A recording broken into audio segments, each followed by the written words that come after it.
What's up mga kakanlibak? Magandang araw. Ito po nga yung parto nung kuhuli si Rina at nung nakaraan. Kung nung nakaraan po nga pinakita ko sa inyo yung pagkuha natin ng kulo, ngayon po naman napakita ko naman sa inyo kung paano namin niluto at nilinis si rin kuhol. Pagdating po nga namin ng bahay, kumain lang nga po kami ng tanghali at kinunlahan na namin na rin kuhol. Kung makikita nyo po, nagkasibak pa po yung bayo ko dyan ng kahoy para may panggatong din tayo sa nakunlahan na kuhol.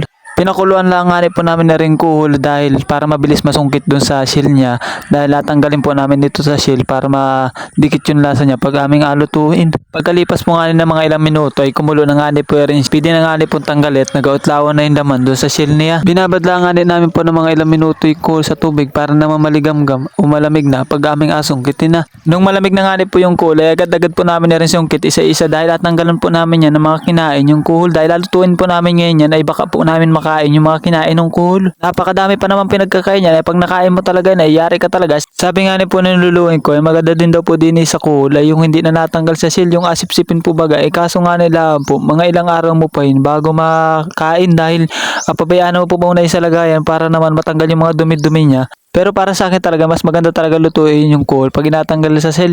Dahil pag yan ay niluto mo, yung mga pampalasa ay madikit din sa laman ng kuhol.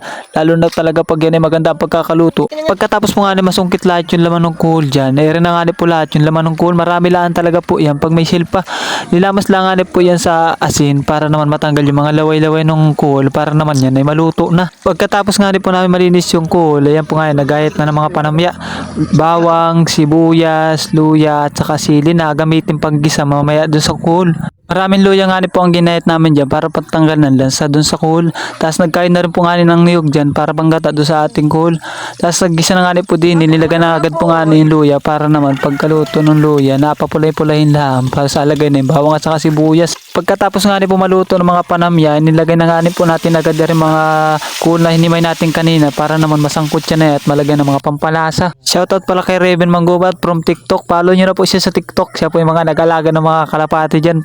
Surok dos po yun. Kalipas po ngayon ng mga ilang minutong paghahalo dyan, ay naglagay na nga po ng sili, asin, paminta, at saka magic sarap na pampalasa natin din sa kuhol. Naglagay po tayo ng kaunting tubig dyan para lumambot naman yung kuhol, tapos nagpaga na rin po ng nyug.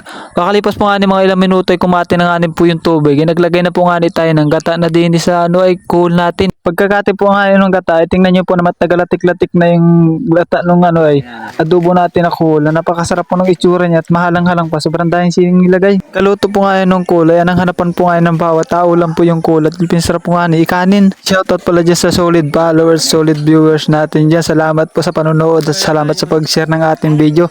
Yun lang po, maraming salamat.